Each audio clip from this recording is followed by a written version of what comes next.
या मालिकेच्या आजच्या भागात आपण पाहणार आहोत लकी वसुंधराला मारायचा प्रयत्न करत आहे. हे फक्त आकाशचं एक स्वप्न असतं आणि त्यामुळे तो खूप घाबरलेला असतो आणि म्हणूनच तो त्या जेलमध्ये जाण्याचा प्रयत्न करतो. मात्र तिथे असणारा कॉन्स्टेबल त्याला काही आतमध्ये सोडत नाही. आकाश त्याला खूप विनवणी करत असतो, म्हणत असतो की माझी बायको आतमध्ये गेली आहे, त्यांच्या जीवाला धोका आहे. मात्र तो कॉन्स्टेबल त्याचं काही ऐकून घेत नाही. तो म्हणत असतो की जर तुम्हाला आतमध्ये जायचं असेल तर तशी परवानगी घेऊन या. मात्र आकाश ऐकत नसल्यामुळे तो कॉन्स्टेबल त्याला बाजूला ढकलून देतो. त्यामुळे आकाश तर अजूनच घाबरतो. दुसरीकडे तनया तिच्या मैत्रिणींना कॉल करून सांगते की मला तुमच्या पार्टीसाठी येता येणार नाही आहे. या म्हातारीने इथे सगळा घोळ केला आहे. तितक्यात जयश्री त्या ठिकाणी येते आणि तिला विचारते की काय गं तनया, काय झालं? तुझ्या मैत्रिणी आपल्या घरी येणार आहेत ना? तर तनया नाटक करत म्हणते की नाही, त्यांना इथे यायला नाही जमणार. ते ऐकून जयश्री म्हणते की मग तू एक काम कर, अखिलला घरी बोलावून घे, त्याच्याशी गप्पा मार, म्हणजे तुला बोर होणार नाही. पण तनया म्हणत असते की नाही, अखिलवर कामाचा खूपच लोड आहे आणि आज तर त्याच्या मदतीला भास्कर दादासुद्धा नाही आणि आकाश दादासुद्धा नाहीत. आणि ते ऐकून जयश्री विचारते की ते दोघेजण कुठे गेले? तर तनया नाटक करत सांगत असते की मलाही माहीत नाही. आकाश दादा तर वसुंधरासोबतच बाहेर गेले आहेत. आता ती वसुंधरा वहिनी त्यांना घेऊन कुठे गेले देवालाच माहिती. आणि ते ऐकून जयश्री काळजीत पडते. तर तनया तिला अजून घाबरवण्याचा प्रयत्न करत म्हणत असते की मागच्या वेळी ते दोघेजण न सांगता बाहेर गेले होते तेव्हा काय घडलं होतं आठवतंय ना तुम्हाला? आत्तासुद्धा जर आकाशदादांना काही झालं तर? आणि हे ऐकून जयश्री तर खूपच घाबरते आणि मग तिचं लक्ष नसताना तनया मुद्दाम देवघरामध्ये जाते आणि देवापुढचा दिवा विझवते आणि जयश्रीला म्हणत असते की बघा आई, देवापुढचा दिवा विझला म्हणजे नक्कीच आकाशदादांच्या जीवाला काहीतरी धोका आहे. आणि हे बघून जयश्री तर खूपच घाबरते आणि आरडाओरडा करू लागते. तिचा आवाज ऐकून माधवराव बाहेर येतात आणि काय झालं आहे हे विचारू लागतात. जयश्री म्हणत असते की बघा ना, देवापुढचा दिवा विझलाय, मला खूप भीती वाटते, आपल्या आकाशला काही होणार तर नाही ना? त्यावर ते तिला समजवण्याचा प्रयत्न करत म्हणत असतात की अगं असं काही नाही आहे, कदाचित वाऱ्यामुळे दिवा विझला असेल. पण जयश्री काही ऐकत नाही, ती खूप पॅनिक होते. दुसरीकडे लकी हसतच वसुंधराला म्हणत असतो की तुला काय वाटलं, तू मला जाब विचारशील आणि मी तुला सगळं खरं सांगेल का? अगं तुला असं वाटूच कसं काय शकतं? आणि मग तो मोठमोठ्याने हसू लागतो आणि त्यावेळी वसुंधरा म्हणते की अरे माझंच चुकलं, मला असं वाटलंच कसं की तू मला सगळं खरं सांगशील, तुझ्यासारखा माणूस तर कधी खरं बोलूच शकत नाही. आणि मग त्यानंतर ती लकीला राग येईल असं बोलायला सुरुवात करते. ती म्हणत असते की मी तुला एवढा जीव लावला, तुझ्यावर प्रेम केलं, पण तू काय केलं? तू फक्त माझ्यावर अन्याय केला, माझ्यावरच काय तर तू आपल्या मुलाच्या जीवावर सुद्धा उठला, त्याचं अपहरण केलं, करोडो रुपयांची मागणी केली. तुला कशाचीच लाज वाटत नाही का रे? ज्या आईबापांनी तुला जन्म दिला त्यांनासुद्धा तू छळलं, देवाला सुद्धा लाज वाटत असेल तुला जन्माला घातल्याची. आणि हे सगळं ऐकून लकी तर खूपच चिडतो आणि रागातच वसुंधराला म्हणतो की तुला जितका मी क्रूर वाटतो ना तितका क्रूर नाही आहे मी. तुला असं वाटतं ना की हे सगळं काही मी केलं आहे, पण तसं नाही आहे. या सगळ्याच्या मागे मी नाही आहे तर एक वेगळीच व्यक्ती आहे आणि ती व्यक्ती अजूनही मान वर करून बाहेर फिरते. तू मात्र कोर्टात माझ्या विरोधात साक्ष दिली आणि मला जेलमध्ये पाठवलं.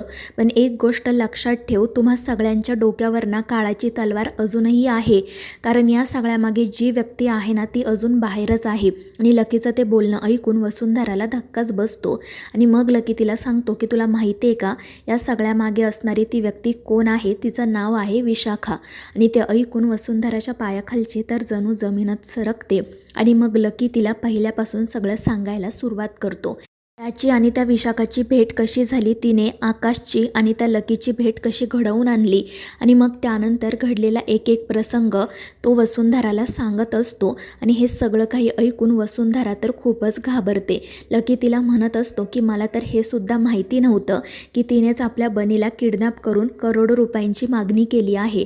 हे सगळं मला नंतर कळलं. कोर्टामध्ये सुद्धा तिने तुझ्या विरोधात सगळे साक्षी पुरावे सादर केले, ते देखील पैसे देऊन. आणि तू मात्र माझ्या विरोधात साक्ष दिली आणि मला इथे पाठवलं. पण ती बाई आजसुद्धा बाहेर फिरते आणि आयशोआरामात जगते. आत्तासुद्धा तिने तुझ्या त्या नवऱ्याच्या मागे कोणीतरी माणूस पाठवलाच असेल त्याला मारण्यासाठी. आत्तापर्यंत त्या आकाश ठाकूरवर जितके हल्ले झाले आहेत ना त्या सगळ्याच्या मागे तीच आहे. तिने आणि तिच्या मुलीने तुमच्या घराला उद्ध्वस्त करायचं ठरवलंय. तुमच्या घरातील एकाही व्यक्तीला ती बाई जिवंत सोडणार नाही. जे सगळ्यांमध्ये फूट पाडणार, सगळ्यांना उद्ध्वस्त करणार. आणि हे सगळं ऐकून वसुंधरा तर खूप घाबरते.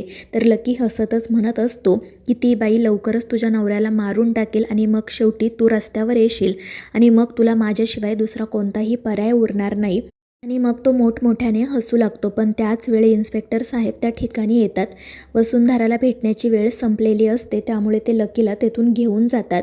तर वसुंधरा खूपच घाबरलेली असते.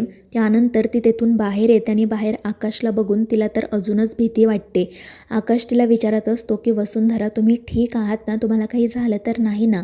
तर वसू रडतच म्हणते की नाही आकाशराव, मी ठीक आहे. खरंच मला माफ करा, मी तुम्हाला न सांगता इथे यायला नको होतं, पण माझ्याकडे दुसरा कोणताही पर्याय नव्हता. तर आकाश म्हणत असतो की तुम्ही जर मला सांगितलं असतं तर मी सुद्धा तुमच्यासोबत इथे आलो असतो ना. मला माहिती होतं की तुमच्या जीवाला धोका आहे, म्हणूनच मी तुम्हाला नकार देत होतो. तर वसुंधरा म्हणत असते की नाही आकाशराव, माझ्या जीवाला धोका नाही आहे, तर तुमच्या जीवाला धोका आहे. आणि मग ती आकाशला सांगू लागते की तुमच्यावर आत्तापर्यंत जितके हल्ले झाले आहेत ना, त्या सगळ्या हल्ल्यांच्या पाठीमागे आपल्याच जवळची एक व्यक्ती आहे. आणि ते ऐकून आकाश रागातच विचारतो की कोण आहे या सगळ्याच्या पाठीमागे? वसुंधरा सांगते की विशाखा मॅडम. आणि ते ऐकून आकाशला तर मोठा धक्काच बसतो. आणि मग लकीने वसुंधराला जे काही सांगितलेले असते ते सगळे वसुंधरा आकाशला सांगू लागते. आणि आत्तापर्यंत त्या विशाखाने इतके सगळी कारस्थानं केली आहेत हे कळल्यावर आकाश तर खूपच चिडतो. वसुंधरा म्हणत असते की त्यांनी त्या तनयाला मुद्दामच आपल्या घरात पाठवलं आहे. आपल्या घरातील प्रत्येक बारीक सारीक माहिती तनया तिच्या आईपर्यंत पोहोचवते. त्या दोघींना आपलं संपूर्ण घर उद्ध्वस्त करायचं आहे. हे सगळं ऐकून आकाश चिडून म्हणतो की मला तर त्या बाईला आता मावशी म्हणायला सुद्धा लाज वाटते. ती आपल्याशी असं कसं वागू शकते?